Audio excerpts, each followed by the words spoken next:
este dulce no hacer nada, abrir ojos y piel a la mañana, aún tañer y ladrar arracimados a la sombra del sol en las callejas.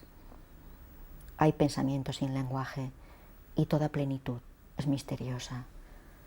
Lo arriesgas todo, tu vida entera, por aquello que gesta lo invisible, presencia del espíritu en el mundo.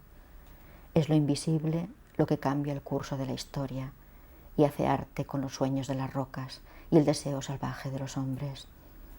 Entonces el poeta intuye lo sagrado y canta la verdad.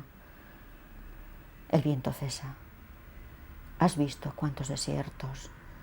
El de piedra, el montañoso, el de arena, el de sal blanca, el de lava, el terrible de polvo.